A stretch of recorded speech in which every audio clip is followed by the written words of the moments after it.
आज के वीडियो में मैं आप लोगों के साथ एक इवेंट इन हैपनिंग जो इस समय चल रहा है उसके बारे में एक छोटी सी बातचीत करने आया हूँ। आप लोगों ने सुना होगा कि राजस्थान, गुजरात के इलाकों में लॉकस्ट या टिड्डी दल का हमला हुआ है।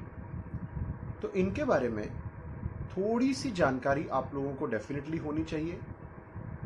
इनसे जुड़ी हुई जनरल बातें आपसे एग्जामिनेशंस में पूछी जा सकती हैं, न्यूज़पेपर्स में आएंगी डेफिनेटली। तो आप लोगों को थोड़ा बहुत इनके बारे में जानकारी होगी तो आप इन चीज़ों को अच्छी तरह से कॉम्प्रिहेंड कर पाएंगे।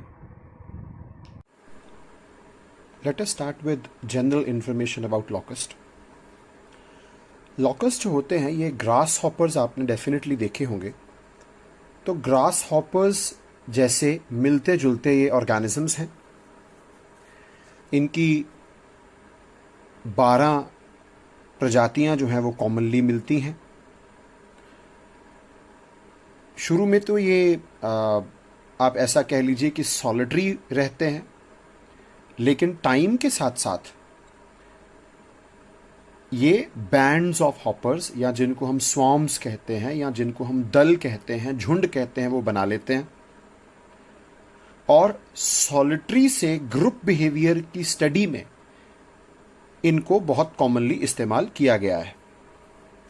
इस स्लाइड में आपको नजर आ रहा होगा कॉमन नेम लॉकस्ट है, साइंटिफिक नेम एक्रिडिडाई, टाइप इनवर्टिब्रेट, मतलब इनकी बैकबोन नहीं होती, इंसेक्ट है ये, डाइट हर्बीवोर, घास पत्ते खाने वाला, group name swarm, average life span several months, size 0.5 to 3 inches.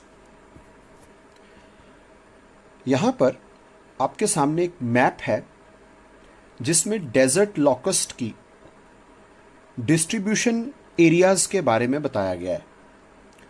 आप इस मैप में डार्क ग्रीन कलर में इसकी सॉलिटरी रेंजेस देख सकते हैं, जहां पर ये अपने लाइफ के इनिशियल फेज में सॉलिटरी रहते हैं। जो लाइट ग्रीन एरियाज हैं ये इनकी स्वॉर्मिंग रेंजेस हैं। यहाँ पर स्वॉर्म्स बनते हैं और आसपास के बहुत सारे एरियाज को इन्वेड करते हैं। इस स्लाइड में अफ्रीका का अपर पार्ट, सहारा डेजर्ट का ये जो हिस्सा है मिडिल अफ्रीका तक आएगा। हॉर्न ऑफ अफ्रीका का एरिया आपको नजर आ रहा होगा जहां इंडियन ओशन लिखा है। अरेबियन पैनिनसुला आपको नजर आ रहा होगा। और इंडिया के साथ आप देखेंगे पाकिस्तान और ईरान तक का इलाका जो है वो इनके स्वॉर्मिंग रेंजेस के अंदर आता है, जहां पर आपको सॉलिटरी रेंजेस और स्वॉर्मिंग रेंजेस दोनों नजर आएंगी। डेजर्ट लॉकस्ट की कौन सी स्पीसीज इंडिया में मिलती हैं?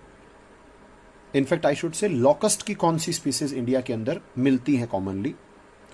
डेजर्ट लॉकस्ट है, माइग्रेटरी लॉकस्ट है, बॉम्बे लॉकस्ट है और ट्री लॉकस्ट है। ये 4 प्रोमिनेंट स्पीसीज हैं जो कि हमको इंडिया में यूजुअली देखने को मिलती हैं। डेजर्ट स्वॉर्म्स हिस्टोरिकली एक बहुत पुरानी प्रॉब्लम रही है। इजिप्ट में फराओज के टाइम पर भी हमें इस तरह की प्रॉब्लम्स के हिस्टोरिकल रिकॉर्ड्स मिलते हैं। जब बहुत बड़े डेजर्ट स्वॉर्म्स आते हैं तो डेजर्ट स्वॉर्म्स के साथ एक टर्म जोड़ी गई है लॉकस्ट प्लेग। यहां पर प्लेग लिटरेरी सेंस में कहा गया है। कहने का मतलब बहुत बड़ी मात्रा में लॉकस्ट का एक बहुत बड़े एरिया के ऊपर प्रभाव आना। तो पिछली 2 सेंचुरीज में बहुत बार ये इनकर्जन्स हुई हैं।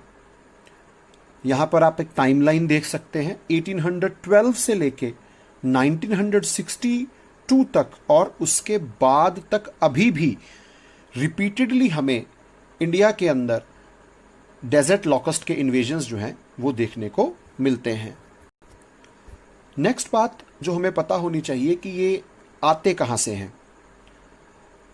अगर हम साउथ वेस्टर्न एयर कमांड के एनालिसिस के अनुसार चलें, SWAC के अनुसार, तो एडल्ट ग्रुप्स जो हैं ये इंडियन बॉर्डर की तरफ माइग्रेट करते हैं from their breeding areas in Pakistan और अल्टीमेटली ये पंजाब, राजस्थान, मध्य प्रदेश, महाराष्ट्र, यूपी तक अपना प्रभाव डालते हैं।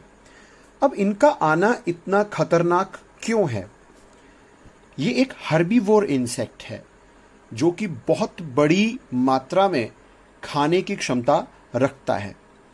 अगर एक छोटे स्वॉर्म की अगर आप बात करेंगे तो लगभग 2500 लोगों के खाने के बराबर का क्रॉप ये डिस्ट्रॉय कर सकते हैं एक दिन में।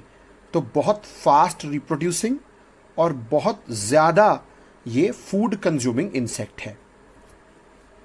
अगर हम UNFAO, यूनाइटेड नेशंस की एक एजेंसी है, फूड एंड एग्रीकल्चर ऑर्गेनाइजेशन, उनके अनुसार चलें तो ये बहुत डेंजरस माइग्रेटरी पेस्ट स्पीसीज है और हमारी एनवायरमेंटल मिनिस्ट्री के अनुसार ये एक मेजर थ्रेट है क्रॉप्स के लिए। और हम तो इस समय ऑलरेडी कोविड-19 के कारण हमारे यहाँ पर इकोनॉमी के ऊपर बहुत बुरा प्रभाव पड़ रहा है, तो इसकी वजह से इंडियन इकोनॉमी के ऊपर और नेगेटिव प्रभाव आने की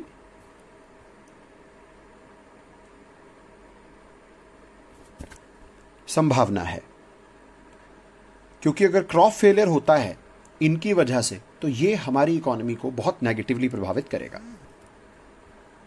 इनको कंट्रोल करने के लिए लॉकस्ट कंट्रोल ऑफिसेज जो हैं वो बनाए गए हैं, जो कि अप्रैल 11 से इनकी मूवमेंट के ऊपर नज़र रखे हुए हैं और डिस्ट्रिक्ट एडमिनिस्ट्रेशन और स्टेट एग्रीकल्चर डिपार्टमेंट्स के साथ कोऑर्डिनेशन में इंसेक्टिसाइड स्प्रेज करने के लिए ट्रैक्टर्स के ऊपर, फायर टेंडर व्हीकल्स के ऊपर इस्तेमाल किया जा रहा है स्प्रेयर्स का, ताकि हम इनको अच्छे इंसेक्टिसाइड्स का इस्तेमाल करके रोक सकें। और एडिशनल इक्विपमेंट जो है वो भी मंगवाया जा रहा है ताकि हम कंट्रोल कैपेसिटी को बढ़ा सकें।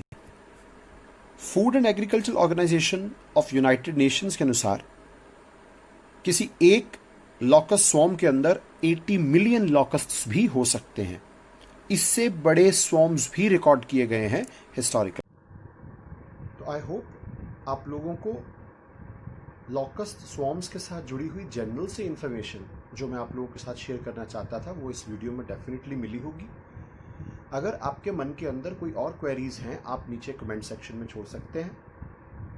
Keep visiting our channel, keep liking our videos, keep spreading the good knowledge so that it can reach maximum students. Stay safe, stay inside. Thanks a lot.